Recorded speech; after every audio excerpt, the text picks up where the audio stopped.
The educational materials presented here were developed by students and faculty of the Department of Food Science and Human Nutrition at Iowa State University. Funding for this project was provided by grants from the American Cancer Society Midwest and the Lance Armstrong Foundation. The materials are intended for educational use and are not meant to provide medical advice. We welcome your feedback about these materials. Please use the evaluation survey link on the homepage to provide your comments and suggestions.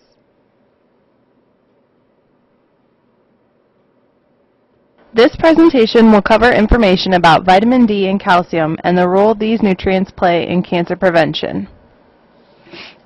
Vitamin D is a fat-soluble vitamin. This means that it can only be absorbed with fat. Vitamin D is not found in many foods. In fact, it can be difficult to obtain required amounts of vitamin D from foods. Foods that naturally contain significant amounts of vitamin D are fatty fish and eggs. To increase intake of vitamin D, foods have been fortified. Milk is the most commonly consumed product that is fortified with vitamin D. Juices, breakfast cereals, breads, and yogurt are also fortified with vitamin D. Dietary supplements are also consumed by many individuals to meet the daily requirements of vitamin D. There are many forms of supplements, and I will discuss these later. Cholecalciferol is a form of vitamin D made naturally by the body when the skin is exposed to sunlight. However, most people do not get enough sunlight to satisfy their daily recommended intake through sunlight, especially in the winter. Recommended daily intakes are given in international units, which is abbreviated IU. 1 IU is equal to 40 micrograms. The recommendations are 200 IU from birth to 50 years of age, 400 IUs from 51 to 70 years of age, and 600 IUs for 71 plus years of age. These recommendations meet the minimum requirements, mostly based on bone health. Currently, there is debate within the medical community about the daily recommended intake for vitamin D. The debate is about whether or not the current amounts are adequate for all of the functions vitamin D plays in the body. Current research suggests consuming amounts closer to 1,000 IU may be needed to obtain all the potential benefits of vitamin D. Some examples of vitamin D content in foods are shown here. Fish, including salmon and tuna, are excellent sources. Egg also contains vitamin D. The highest concentration is in the yolk.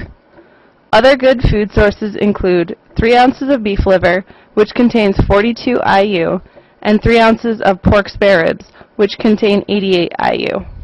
Some foods that are fortified with vitamin D are shown here. An 8-ounce glass of milk will contain 115 IU, and 8 ounces of fortified orange juice contains 100 IU of vitamin D. Cheerios are a good source, as are other fortified breakfast cereals. Yogurt is another dairy product that also provides vitamin D. Turning attention now to calcium. Calcium is an essential mineral which must be consumed in the diet. The daily recommended intakes for calcium are highest during the peak ages of bone growth between 9 and 18 years of age. The recommended intakes remain fairly high throughout the rest of life, 1,000 milligrams for 19 to 50 years of age, and then 1,200 milligrams for 51 years or older. Calcium-rich foods include dairy products such as milk, yogurt, and cheese, and dark green vegetables. The calcium found in dairy foods is very well absorbed, whereas calcium in vegetables is poorly absorbed. Obtaining adequate dietary calcium may be a challenge for persons who do not regularly consume dairy foods, and there is substantial evidence that calcium intake is inadequate for many people. For this reason, many foods today have been fortified with calcium. Cereals, breads, orange juice, and other foods can be found with added calcium. Milk and dairy are the richest sources of calcium. A glass of milk provides 300 milligrams and a container of yogurt 230 milligrams of calcium. Spinach and fortified cereals also contribute to calcium intakes. Because vitamin D and calcium are important nutrients and they can be challenging to obtain from foods, there are many different forms of dietary supplements on the market. If you choose to use a supplement, it is important to understand the different types. Both vitamin D and calcium are available in different forms and a wide range of amounts. Many supplements contain both calcium and vitamin D, because vitamin D assists in the absorption of calcium. The two main forms of calcium in supplements are carbonate and citrate. Calcium carbonate is more commonly available and inexpensive. Both forms are absorbed well by the body, but individuals with low levels of stomach acid may absorb citrate better. Carbonate is also absorbed better when taken with food, but citrate is unaffected by the presence of food. The percentage of calcium absorbed depends on the amount of calcium consumed. As the amount increases, the percent absorption decreases.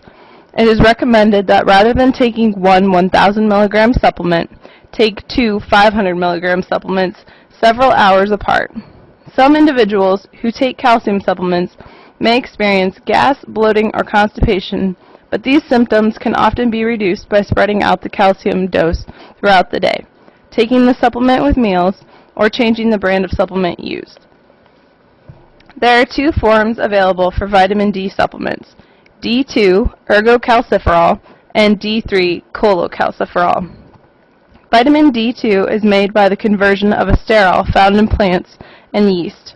Vitamin D3 is the form that is produced naturally in human skin, exposed to ultraviolet B light, and occurs in some animal products, such as cod liver oil, and in smaller amounts in other fatty fish, such as sardines and tuna. Vitamin D3 is the most common form used in dietary supplements and fortified foods, such as milk. Unlike calcium, these two forms are not equal in absorption. Vitamin D3 is metabolized differently than D2, and research shows it is more effective in raising serum concentrations of the active form of vitamin D, and is also able to maintain higher levels for longer. More research is needed in this area, but many companies are switching from D2 to D3 to gain greater benefits from their supplements. Let's take a minute to understand how to calculate the amount of vitamin D and calcium provided in a food from the nutrition label. 1 serving of Cheerios is equal to 1 cup of cereal. The nutrition label includes data for cereal alone and for the cereal with half a cup of skim milk, because it is typically consumed with milk. So be sure to understand which column you are reading. 1 serving of cereal alone has 100 calories. The cereal provides 10% of our daily value of calcium. In order to determine how many milligrams of calcium that provides, you need to know that the daily value for calcium is 1,000 milligrams. Once you have that information, you can calculate how many milligrams in the serving by multiplying 1,000 milligrams by 0.10, or 10%. The result is 100 milligrams of calcium per serving of Cheerios. Similarly, a serving of Cheerios provides 10% of your daily value of vitamin D. The daily value for vitamin D is 400 IU. To calculate the amount in a serving, multiply 400 by 0.10. The result is 40 IU of vitamin D per serving.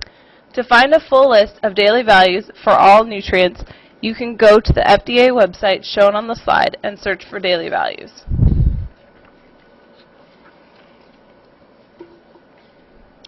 Vitamin D plays important roles in many processes throughout the body. Probably the most well-understood function that vitamin D has is in the absorption of calcium from the small intestine.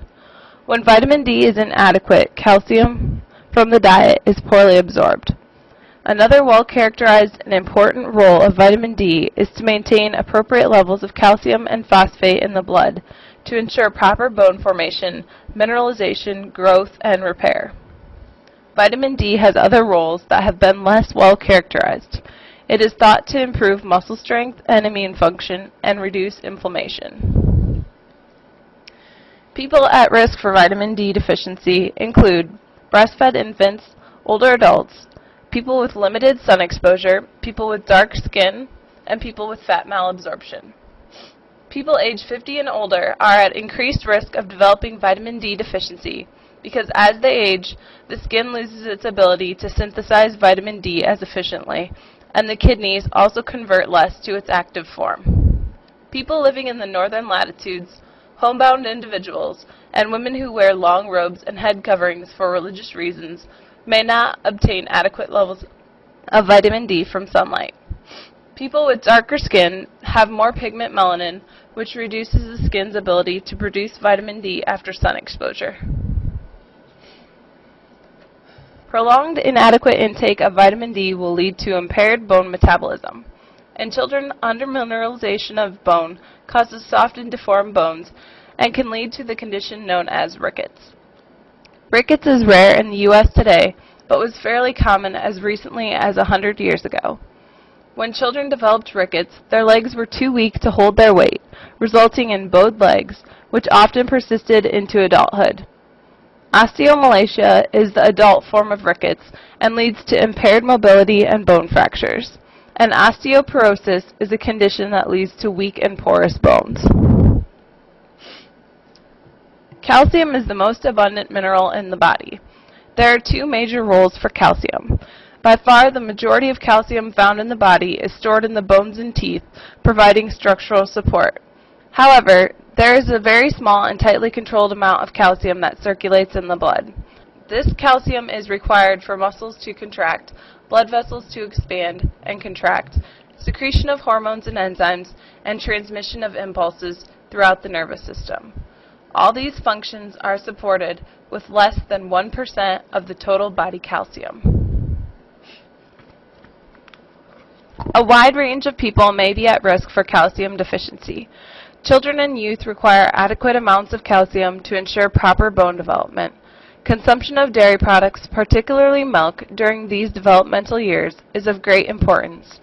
As adults, bone mineral loss begins to exceed accumulation in the natural aging process. Postmenopausal women and the elderly can become at risk of calcium deficiency associated with bone loss. People with poor diets, particularly lacking in dairy foods due to lactose intolerance or vegetarianism, may also be at risk for calcium deficiency. If dairy foods are not tolerated, calcium supplements should be considered at any age. There is recent evidence that adequate levels of vitamin D in the diet may play a role in the prevention of certain cancers. Thus far, the best studied role for vitamin D has been found in cancers of the colon and breast. In general, vitamin D plays a role in maintaining healthy cells, and when vitamin D levels are low, these protective effects may be compromised. Early studies that correlated cancer incidence with sun exposure rates in populations began the search for a role of vitamin D in cancer. This map illustrates the colon cancer mortality rates in men throughout the United States. Areas shown in red have the highest colon cancer mortalities, while those in blue have the lowest. It is fairly clear that states in the north and eastern parts of the U.S., those with the longest winters, have the higher colon cancer mortality rates. Vitamin D may have a role in cancer prevention. The graph above came from an epidemiological study and shows geographic correlation. An inverse relationship was found between sunlight exposure levels and the rates of incidence and death for certain cancers. Individuals living in northern latitudes were found to have higher rates of incidence and death for these cancers than those living in the southern latitudes.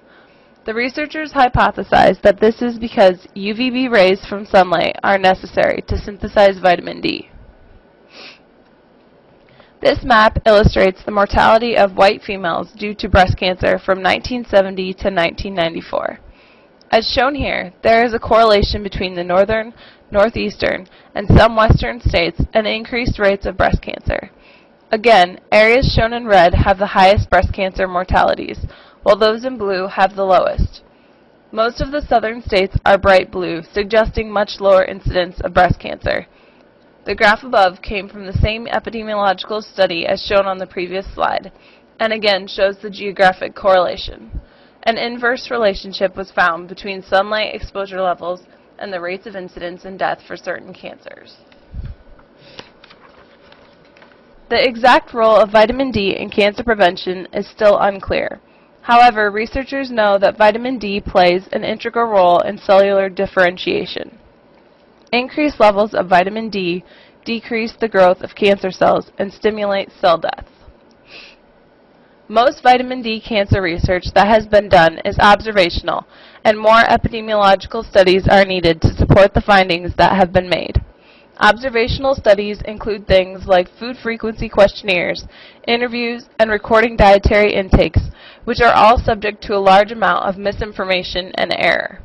Epidemiological studies are aimed, where possible, at revealing unbiased relationships between exposures such as biological agents, stress, or chemicals to mortality or morbidity. In this case, epidemiological studies would be searching for the link between vitamin D and cancer mortality and/or morbidity. The identification of causal relationships between these exposures and outcomes is an important aspect of epidemiology. Let's take a look at some of the research that has been done.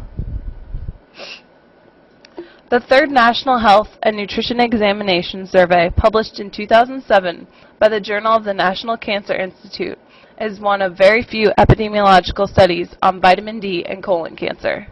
The researchers looked at 16,818 participants and examined blood levels of vitamin D. Individuals with blood levels of 80 nanomoles per liter or higher of vitamin D reduced their risk of colon cancer by 72% compared to individuals with blood levels below 50 nanomoles per liter. The American Cancer Society's Cancer Prevention Study 2 Nutrition Cohort, published in 2003 by the Cancer Causes Control, showed a slightly lower risk of colorectal cancer in men, but the women in the study did not show the same effect. This group of researchers studied a group of 120,000 men and women and analyzed their diet, medical history, and lifestyle. The study found that men with intakes of 520 IU or higher of vitamin D through their combined diet and supplementation had a slightly lower risk of colon cancer.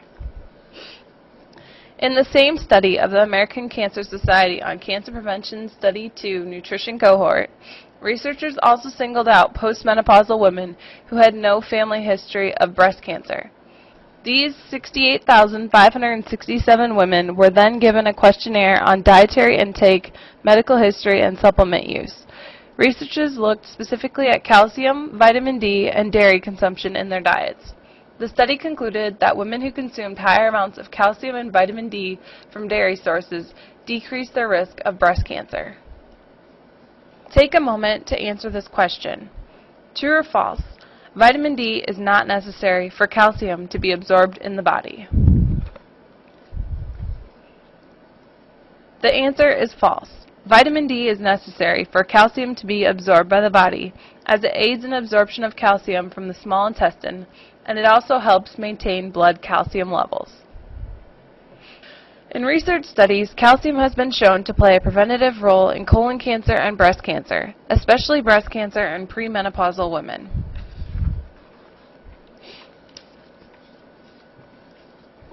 The exact mechanism by which calcium prevents cancer is unclear. At the biochemical level, it is clear that calcium binds to both bile and fatty acids in the gastrointestinal tract to form insoluble complexes. Because the calcium is bound to the acids, it reduces the ability of the acids to damage cells located in the lining of the colon. Calcium also acts directly in reducing cell proliferation in the lining of the colon. Both mechanisms are thought to contribute to calcium's prevention of cancer. A strong relationship between calcium intake and colorectal cancer risk was found in the participants of the Nurses' Health Study and Health Professionals Follow-Up Study, published by the Journal of the National Cancer Institute in 2002. In this study, researchers analyzed 135,000 men and women and found that people who consumed 700 milligrams of calcium per day reduced their risk of colorectal cancer by 35 to 45% when compared to people with intakes of 500 milligrams of calcium per day or less.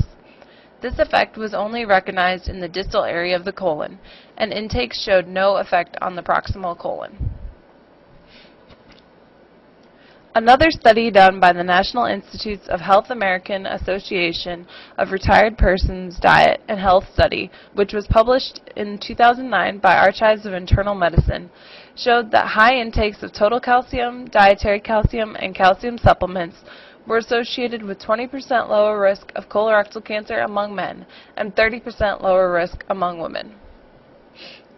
A study published in 1998 by Cancer Epidemiology, Biomarkers and Prevention examined women living in Iowa. This study compared 34,000 women divided into two groups. One group consumed approximately 1,280 milligrams of calcium or more a day, and was compared to a second group of women with calcium intakes of 800 milligrams per day or less. Total intakes in the two groups were from both diet and supplements. The group of women who consumed the higher intake of calcium were associated with a 41% reduction in colon cancer risk, while the group of women which consumed calcium intakes of 800 milligrams or less per day showed no reduction in colon cancer risk. The Nurses' Health Study, published in 2002 by the Journal of the National Cancer Institute, included 3,000 women and concluded higher calcium intakes of more than 800 milligrams per day reduced the risk of breast cancer in premenopausal women. The study compared two groups of women, where one group consumed a higher amount of calcium of 800 milligrams per day or more, and the second group of women consumed a lower amount of calcium of 200 milligrams a day or less. The group of women with the higher calcium intakes consumed calcium specifically from dairy products, and in particular low-fat or non-fat milk, yogurt, and cheese. The researchers concluded that increased calcium intake of 800 milligrams per day from dairy sources reduced the risk of breast cancer in premenopausal women, but not in postmenopausal women. Another analysis that involved more than 30,000 women was the Women's Health Study, which was published in 2007 by Archives of Internal Medicine. This study again compared two groups of women. One group contained women who consumed 1,366 milligrams of calcium or more per day, and the second group consumed 617 milligrams of calcium or less per day. Results of the study found a reduced risk of breast cancer was associated with the group of women with the higher calcium intake when compared to the group with the lower intakes. The study also only saw the reduced risk of breast cancer in premenopausal women. Throughout this presentation, you have learned how vitamin D and calcium both play roles in cancer prevention. The recommended intake for calcium is 1,000 milligrams per day, which, based on research, this amount is enough to reduce the risk of colon cancer and breast cancer in premenopausal women. The recommended intake for vitamin D is 400 IU. However, this value is under debate. As research shows, much higher levels of vitamin D are necessary to achieve the cancer prevention benefits. There are many ways to incorporate both calcium and vitamin D into your diet. Vitamin D can be consumed naturally in fatty fish such as tuna and salmon, and in eggs. Many cereals and milk products are also good sources of vitamin D due to fortification. Calcium-rich foods include milk, yogurt, and cheese, but remember to choose low-fat varieties of each of these products. Dark green leafy vegetables such as broccoli, spinach, and kale are also rich in calcium. Many foods on the market today are also fortified with both calcium and vitamin D, such as fruit juices and most breakfast cereals. By modifying your diet to include more foods that contain vitamin D and calcium, you may also be reducing your risk for certain cancers, as shown during this presentation. If reaching the recommended intakes of both vitamin D and calcium through foods alone is not possible, your daily requirements can be obtained with the use of dietary supplements.